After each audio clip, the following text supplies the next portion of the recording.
Welcome to the Uplifting Podcast. Today we talk to Danyale Thomas Ross. Danyale left a successful business of 25 years in Seattle to follow her passion for creating women-only spaces here in Hawaii. Danyale believes there's a special power in women-only spaces, and we discuss what that is and how she came to discover this truth. We also talk about how to trust your inner voice as you go through a major shift or change in your identity, and how to rediscover who you are when this occurs. We talk about the specific women-only spaces she has created here in Hawaii and her vision for the future. So let's get into the episode. Welcome to the Uplifting Podcast with your hosts, Randy and Catherine.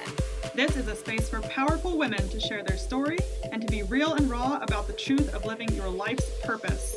Any topic is fair game. We check gossip at the door so we can focus on building community and collaboration. This podcast will help you discover your individual power and give you the tools to live your most uplifted life. So let's find out what's uplifting you today.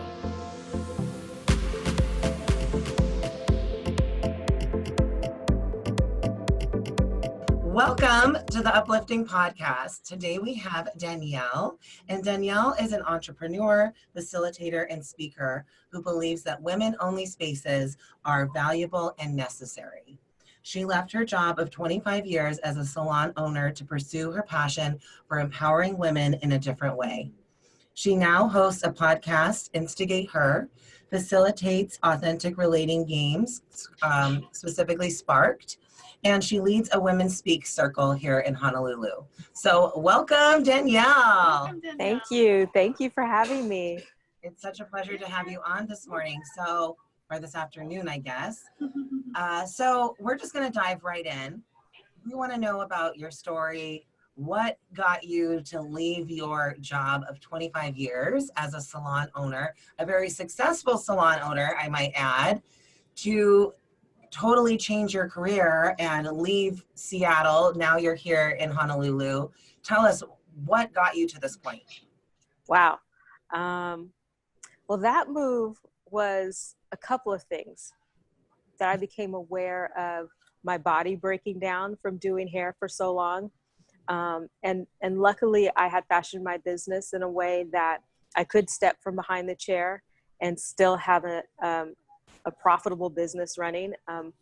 Most salons set up businesses that are booth renters, and a lot of times the owner of the space has to keep working because that's the way that they fund their own personal lives, and then the other booth renters actually fund the space, right? But I had a salon that was set up for employees, so it was great that I was able to still lead the team, manage the business, and step away back from the chair. But I found that my passion for the industry started to wane the more I was not actively touching people. I wasn't actively doing hair. And as much as I loved the coaching and the training that I was giving the staff and loved being right there in the environment, there was just something overall that was missing. And so I felt like it was time for me to make a big change. Another thing was I became really aware of that I was really into touching people and helping them in ways and touching their lives and hearing their stories, but that there was something that was in there for women in particular, Black women in particular, around our hair and having a history of where we were always feeling as though we needed to change ourselves, change the way we came into the world naturally, specifically with our hair, to somehow be accepted, fit in, succeed. And in a way, I don't know, I kind of got into this almost guilty for prosperity thing around making the money and having the success that I was having and still kind of catering to that ideology, right? Mm-hmm. So it was twofold, me getting to the point of being in a space with a business that I was like, kind of throw my hands up, I think I'm done here. And the other part of wanting to show up for women in a different way. Wow. That's incredible. I mean, just the fact that you're able to listen to yourself and with such clarity and say like, I need to step away. That's amazing. So for you, what is this feeling of wanting to connect with women? What does that feel like to you? And I know you're doing the Sparked and things like that. What is your ultimate goal as far as helping women in these women-only spaces?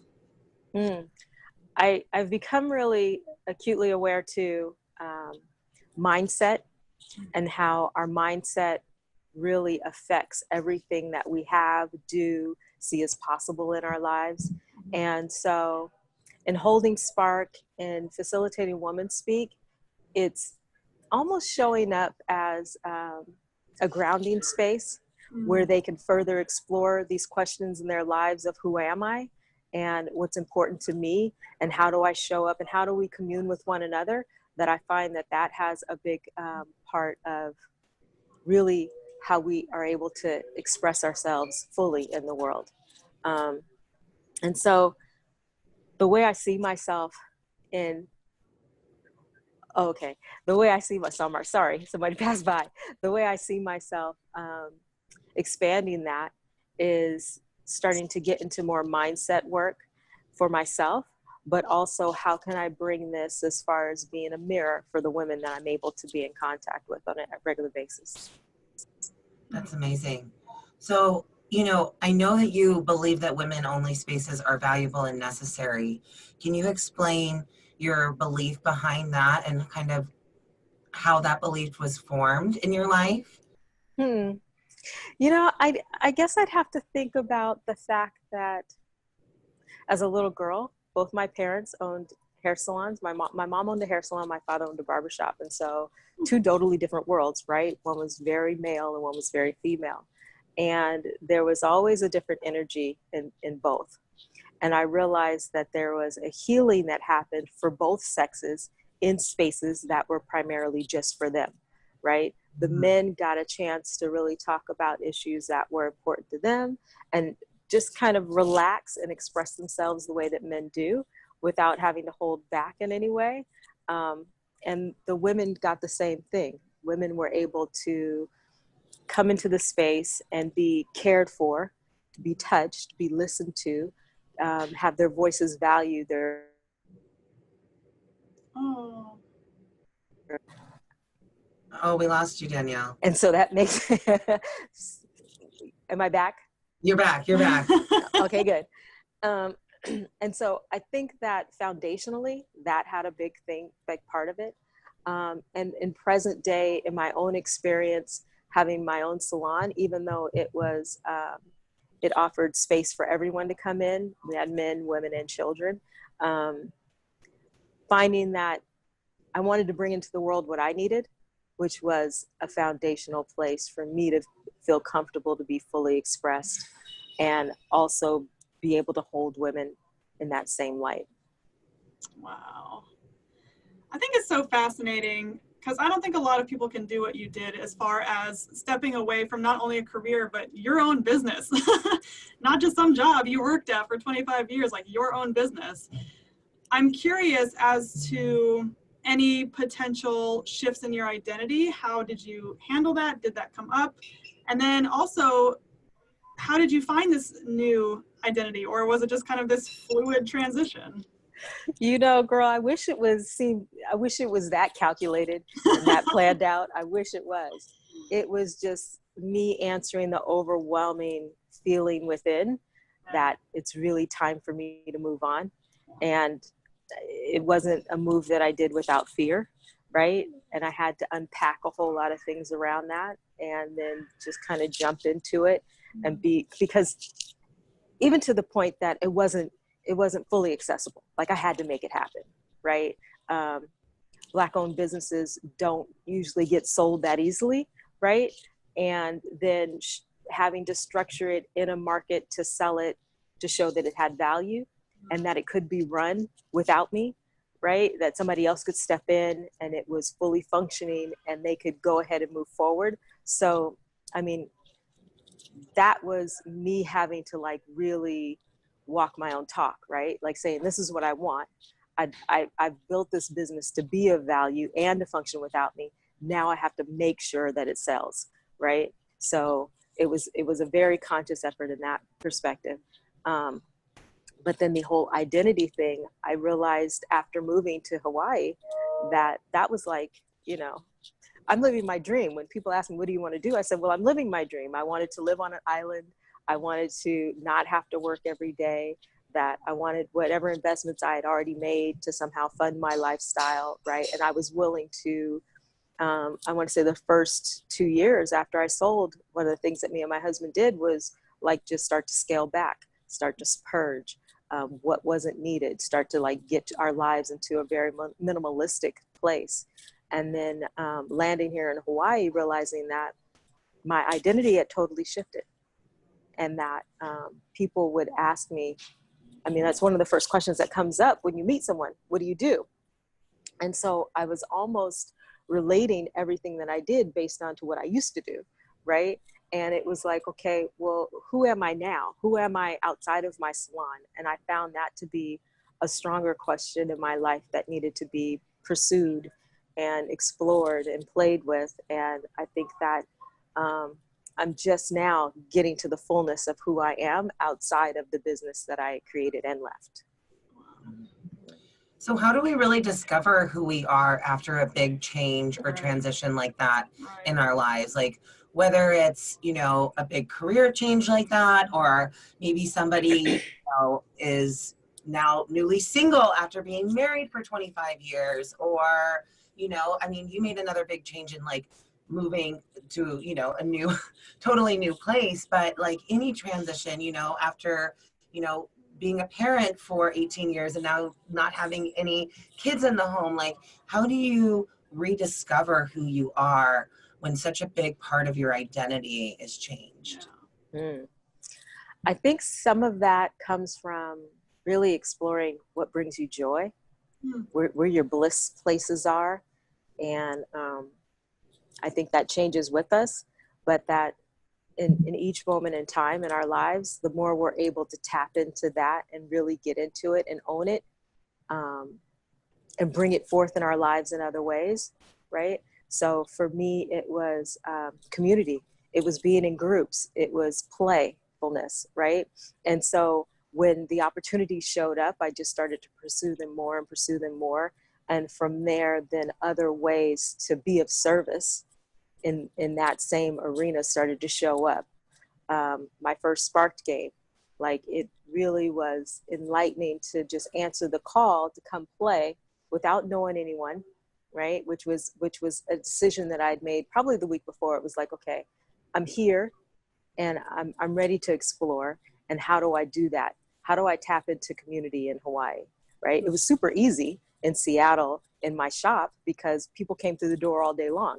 That not only did they come through the door, they came through the door asking me where to go and what to do, and then offering me ways to connect, always trying to advertise what they had going on. So the call on Sparked and the way it was kind of worded was like just to build community, to have fun with one another, and come even if you don't know anyone. And it was like, okay, this is what I need to do. This is that answer to that call. And then from there, just creating a space of openness and saying yes to things that I normally wouldn't say yes to spaces that I probably wouldn't have seen myself in 5 years before. It's created more access to that joy place for me, what brings me bliss and play, and more people in my world than I had been allowing earlier. Wow. That's so incredible. And you've kind of already touched on the subject already. I'm also just curious, what do you think is the obvious or not obvious value of having women-only spaces? Why is that? Yeah, why should women be focused on finding something like that? Some of it's timing. I think it's needed that women need to, there's a call for us to be more visible, to be more heard, right? And to value ourselves from, not from an outside worldly perspective, but from deep down inside of who we are. And that happens in women-only spaces because we get into this comfortable place of sisterhood. I think in the past, there's been more of a catty and competitive nature for women, right? And that society had built up and perpetuated starting probably in middle school, right? That most of us have recognized, and now in our adult lives realize that that doesn't serve us, and it doesn't have to be the way that it moves forward. And so when you bring women together in these spaces where they realize that it's not about competition, it's about collaboration, right? And it's not about talking down about our differences or about ourselves personally, but about celebrating all of who we are in a space.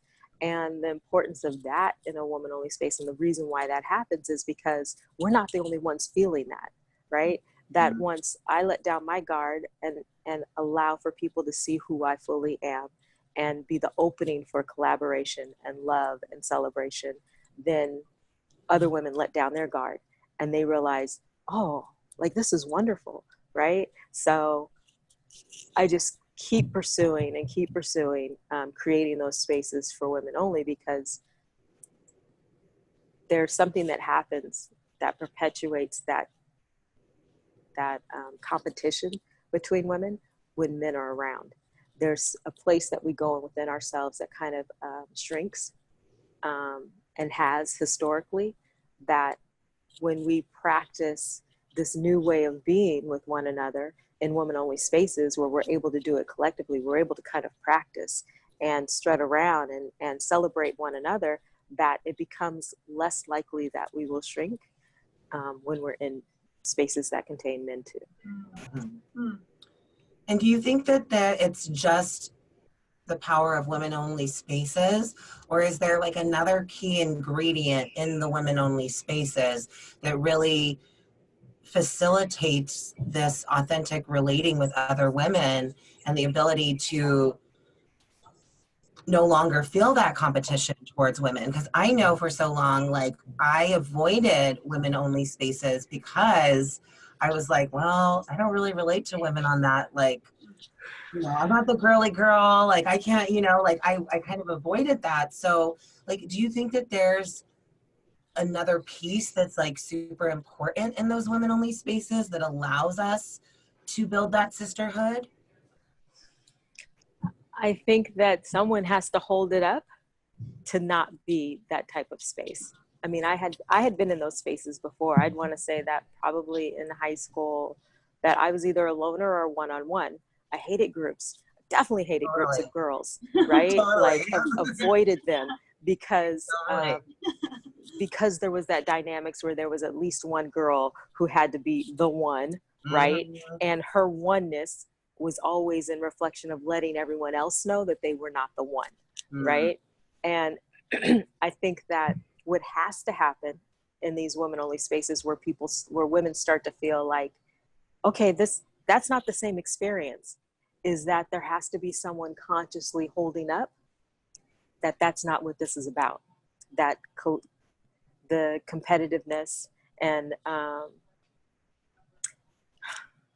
the personal insecurity that causes for us to attack one another doesn't have to show up in this space. That once that happens, that we allow for women to let down that guard and let down that shield that we have up, thinking that's how we have to be, then it creates all this new space, this new energy, this new possibility. Like creating equal space for every single woman, right? Instead of like, this is a space where I shine versus like, this is a space where we all can shine, right? Where we all shine. And I think that's in the celebration part of it, right? If we can celebrate our individual differences, right, which are important. We don't have to come in this space and all try and be the same, which is, I think, is one of the important key factors that has to happen in those spaces where we're celebrating our individual greatness, right? Which doesn't always look like someone else's, but is just as wonderful. Yeah. And for women looking to get into spaces with other women, do you think this power only comes from in-person connections, or what about women who are looking for online connections? Can they find that too? Yeah, I think that's possible. I have a few online groups that are just women that I belong to. I feel personally it's easier and more effective to foster relationships from in-person contact. I think that there's something, there's almost, well, there's the screen between us, right? There's the distance between us. There's the ability for us to connect on some level, but I feel like that's deepened by in-person connection. Mm-hmm. Yeah. Like you said, you know, with your salon job, it was like you missed that actual physical connection of connecting with people versus, you know, just coaching people. You don't really get that like hands-on, like, let me like be with you, right? You Yeah, know? yeah, So yeah. yeah, I can totally see the power in that. Absolutely. So with Sparked, is that kind of what kind of sparked within you, like that women's only space, like to see the value in that, like in creating that for yourself? Is that what sparked it within you and has kind of created this journey, this path that you're on now? Or what was it that really like was like, this is what I need to pursue? I think it's been a natural transition after leaving the salon. And I'm trying to remember what maybe fully triggered it. I think it was just a natural transition from leaving the salon, that I had been, even though I had men clients, I still felt extremely drawn to continuing to create a space for women, right? Which is the hair salon generally. And that it's always a space of beautification, but nurturing, right? It's a space where a woman comes in and she sheds a lot of her pretense, right? Because her hair is messed up. She's sitting there dripping wet or with a towel. You know, it's not her most beautiful moment physically as far as beauty is concerned in the world, but she's coming there to just be cared for, right? And to have someone accentuate her natural beauty, right? And who she is and what her greatest assets are, and to listen to her emotional needs in that moment.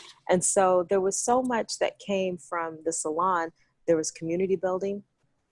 A lot of times in that space, it was people would show up, women would show up and they'd see each other and they'd be like, oh my God, I haven't seen you in so long.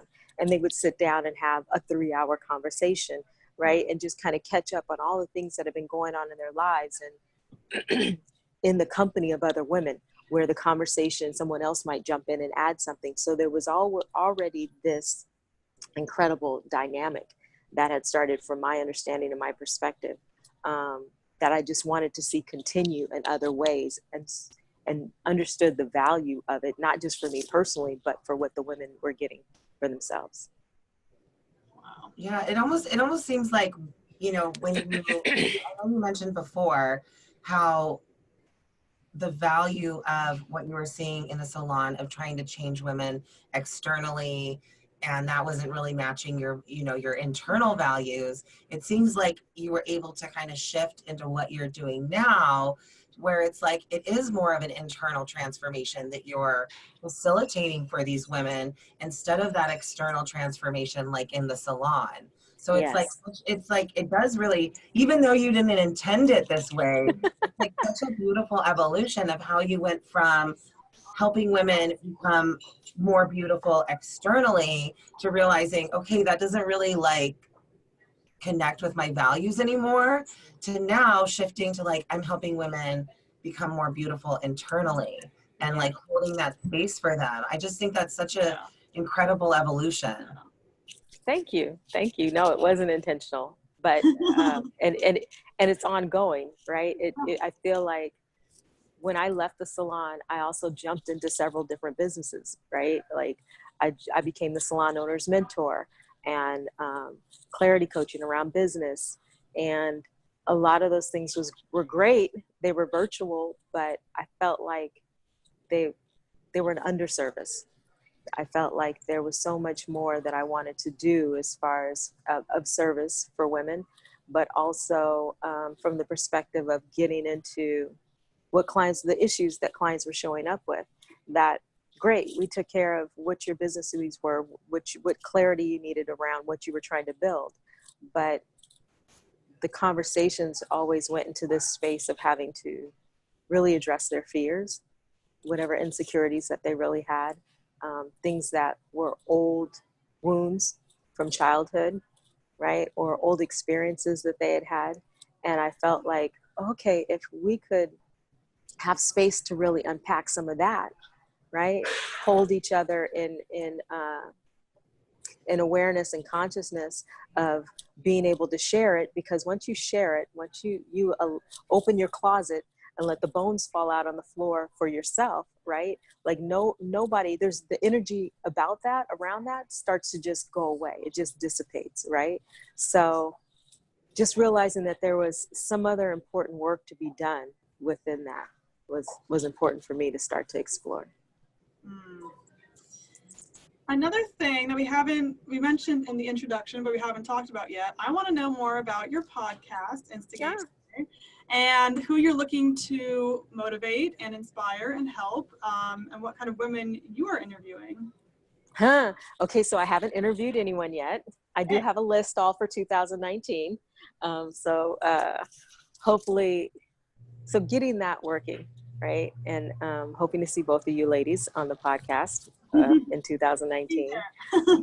Originally launched with the intention of pretty much showing up for what I needed, right? When I was opening my business, or in the times that I've just been going through these transitions, it was great to have just a motivational clip, just a little something just to kind of get my mind right? And I didn't always have a lot of time every day to listen to a full hour or hour and a half of whatever, and I love inspirational talks and motivational talks. And I feel like women are not highlighted in that space enough, right? And so I was finding so much content with men thought leaders, but not a whole lot of content with women thought leaders.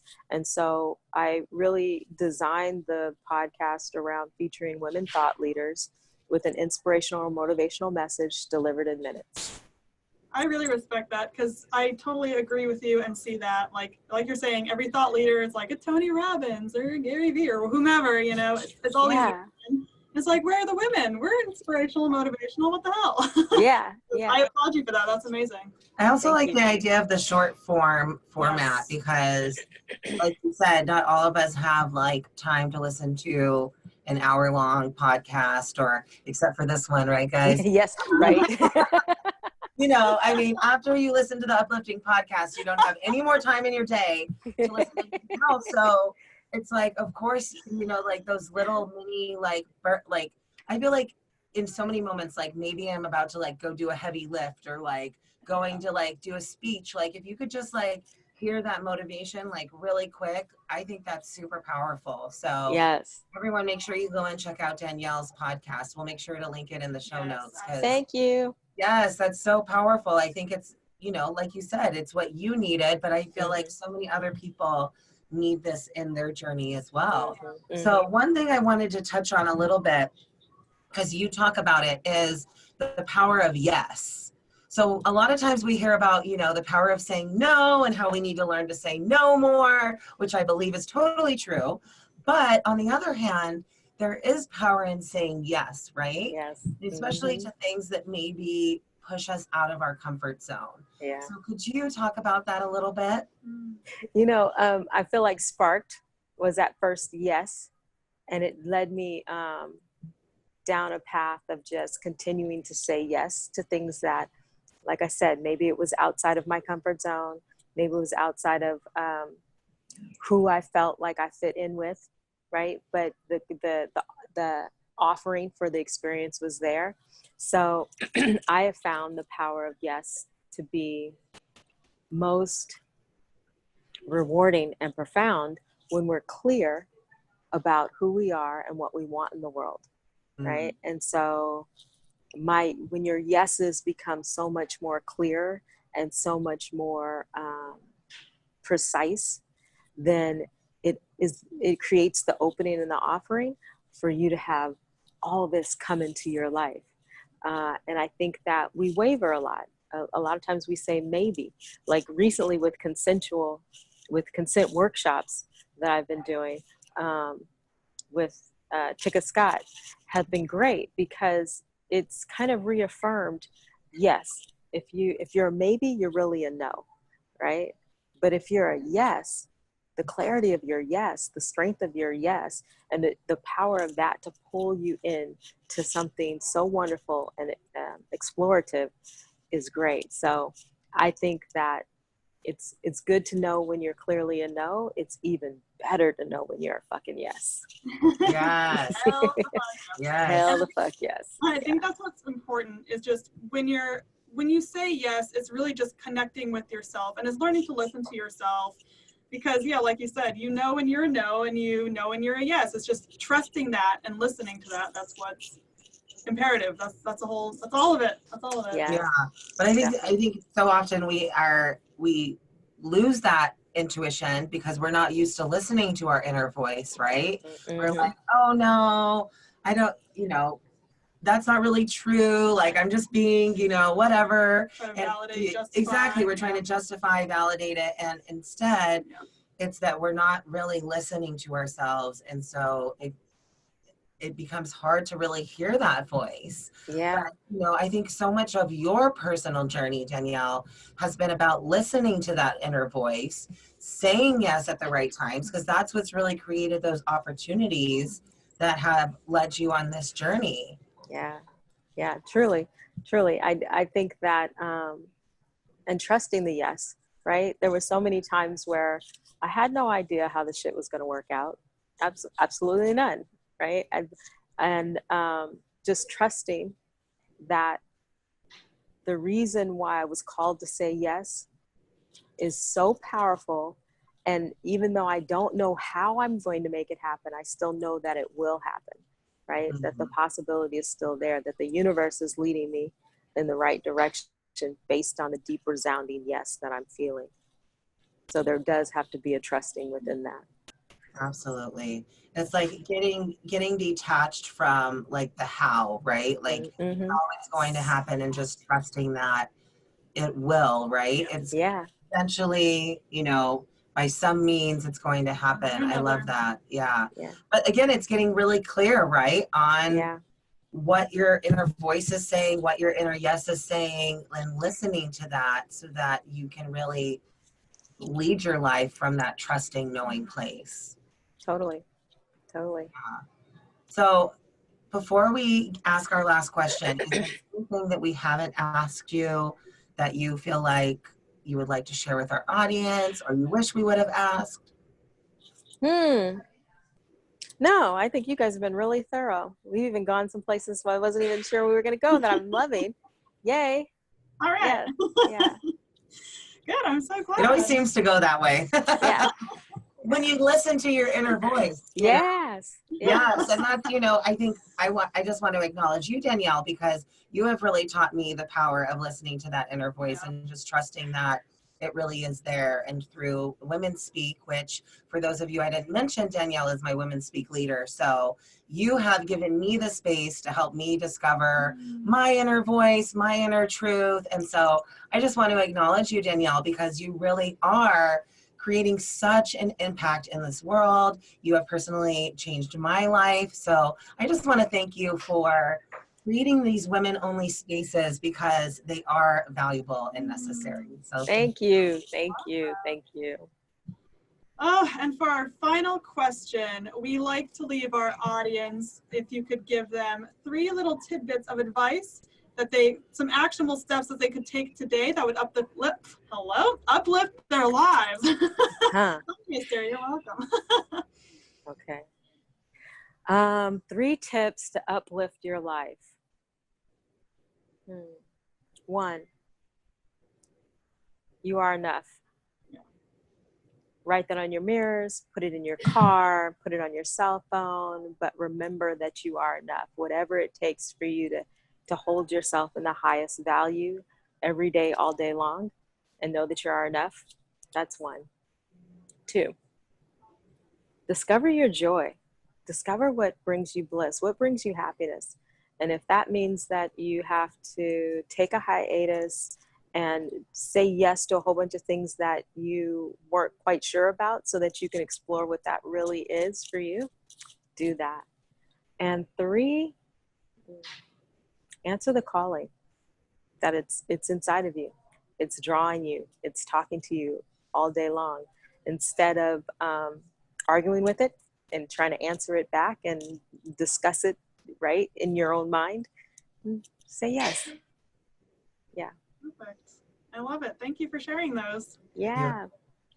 So where can our listeners find you, connect with you, online, and then in person if you have anything going on? In person, I want to invite everyone on February 9th. I'm not sure when this is going to air, but on February 9th at we'll put 6 it before o'clock. February 9th. Yeah. Bakery and table. Come and enjoy the stories that women tell. It's WomanSpeak storytelling, along with Kahnma, who will be performing wonderfully for us in that space. There's tickets online, and there will be a link in the show notes, I'm sure. Yes. We'll make sure this airs before then. So we're going to move you up in the list. Hey, I just moved myself up. Other ways, Instigate Her podcast, which can be found on iTunes, Stitcher, Google Play, Spotify. Join me there. Awesome. So amazing. Thank you. Thank you. You're welcome. Thank you.